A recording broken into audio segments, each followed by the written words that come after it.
So, highlighting some recent events, I wanted to just touch up on things like depression, anxiety, and every single garbage that comes with that.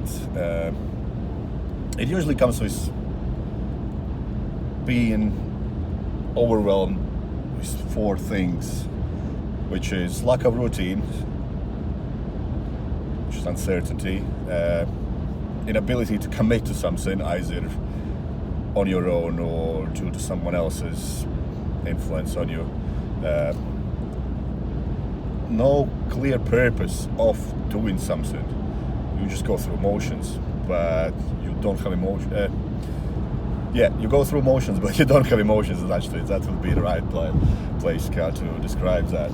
And often followed by absence of positive affirmations, which is extremely important. Power on mind and all that. So why people believe in God and all those kind of things. Everything we ever do that we are good at, if you're brutally honest to yourself, you always do it for someone else. You never do it to have a better life and all those kind of things. It's absolute nonsense. Let's say, for example, I work with a lot of different people. I work with online clients for fitness. I work with new business entrepreneurs, and then I work with people who just need some clarity in their head. And they all have very similar way of me talking to them, because I want to figure out what drives them to do shit. And it's always for benefit of someone else, always.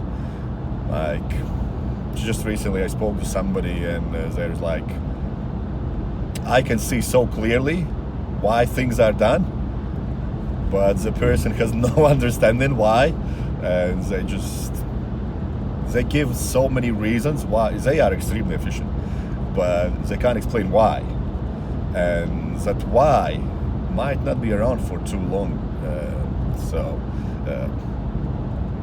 That's something that happened to me when I stopped competing. I stopped taking it seriously because my dad passed away. So he was in his 70s and he had a cancer and all that kind of stuff. But whilst he was alive, there was not a fucking chance I would not be willing to die to be at my best.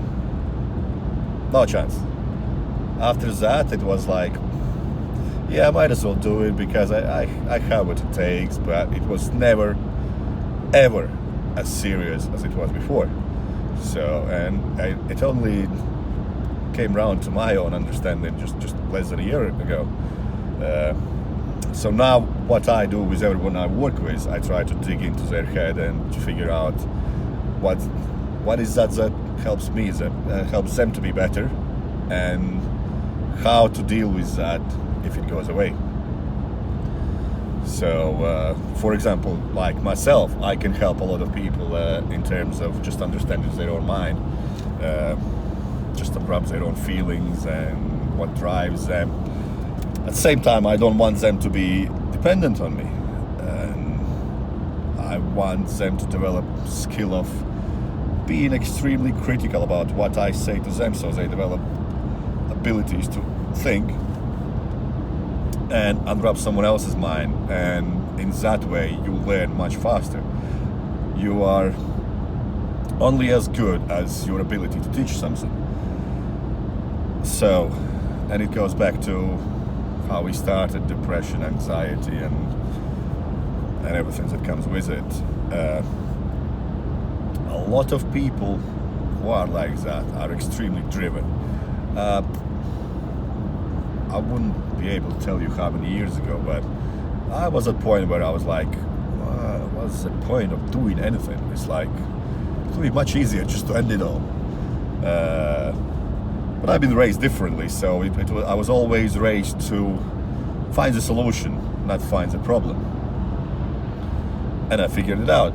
So I figured out what I can do, what I can't do. It was tough as fuck. So I think I was like half paralyzed for 6-7 months before I came back to normal, and then some other things happen, and you start stacking up your negative emotions and you fall back into your bad behaviors. So there are a lot of things, but one thing is for certain: you don't get depressed and anxious over a day.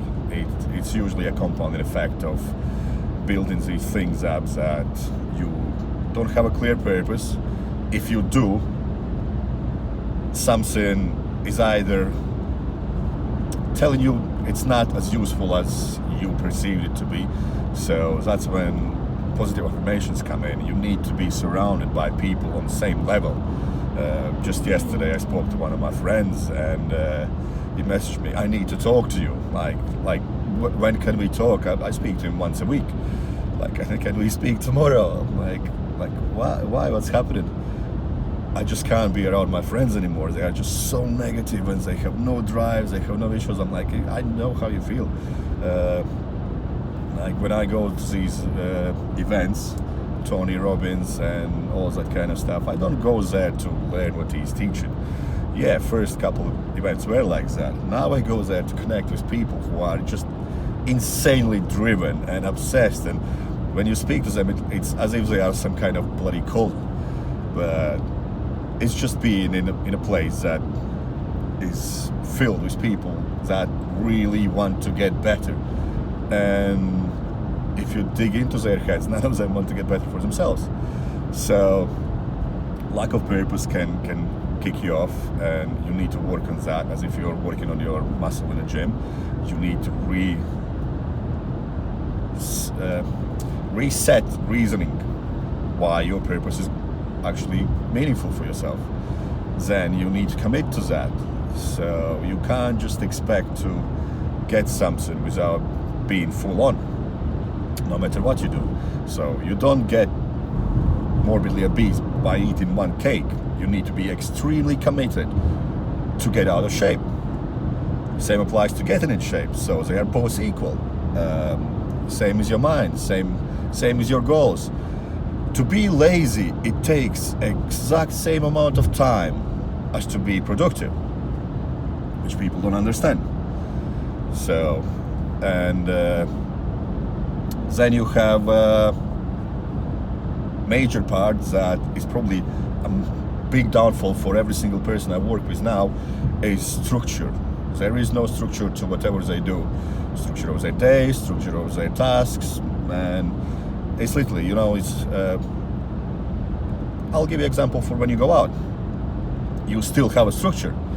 Yeah, when you get pissed, you just wing it and you have a good time, but you'll have a structure how you approach going out, how you dress, what music you listen to, whom you are calling to, how it's one day you're going to houses, night out, and all that kind of things need to fall in place for you to feel good, so you get bloody absolutely shit-faced.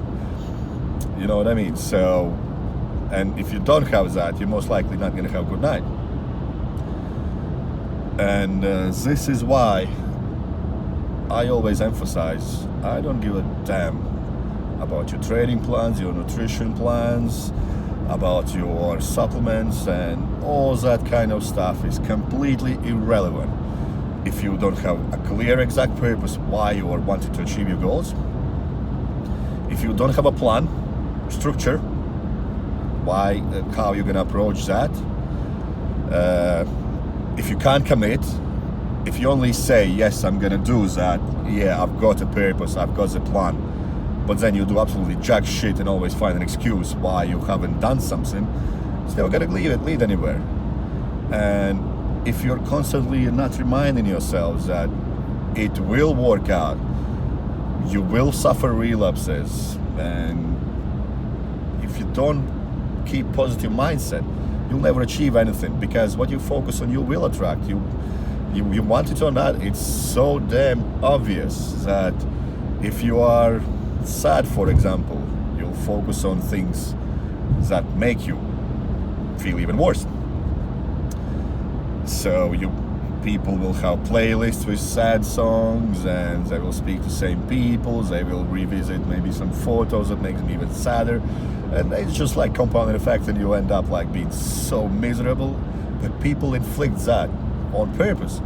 Same like when you feel good, you walk inside, let's take for example a gym, you walk inside in some chain gym, it's absolute garbage.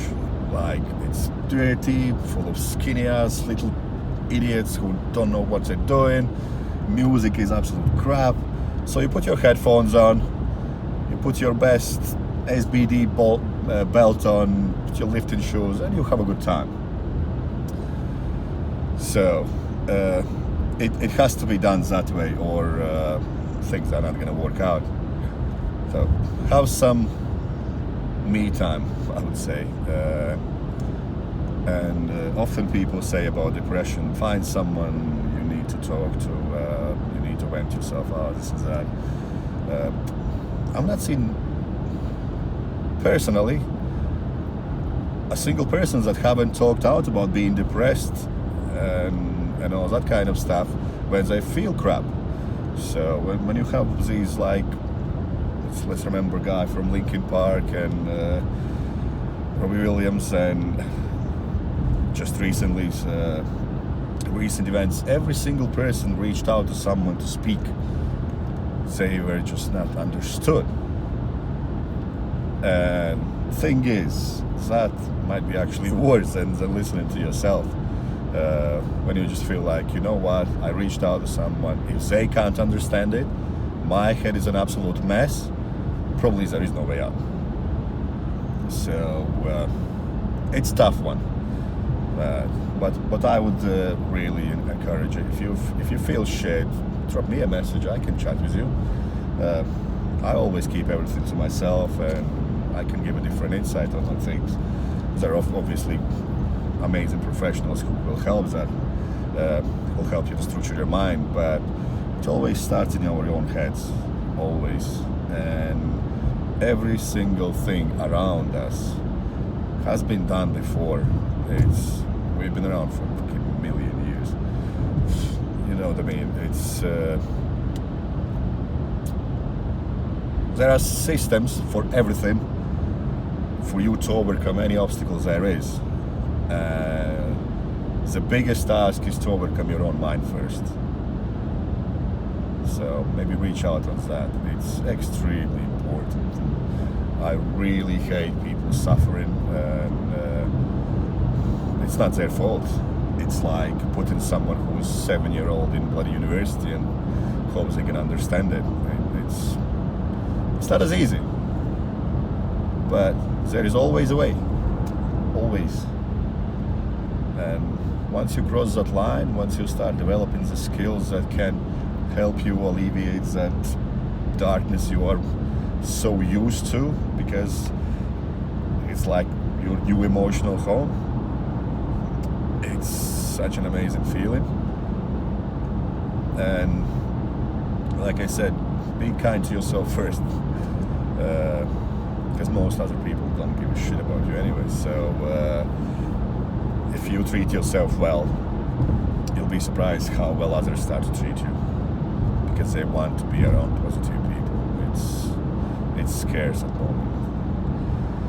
Be kind, be mindful, reach out for help, but if you are not understood, understand that the person you're reaching out to might not be on a level to help you. So don't be disheartened, and keep trying.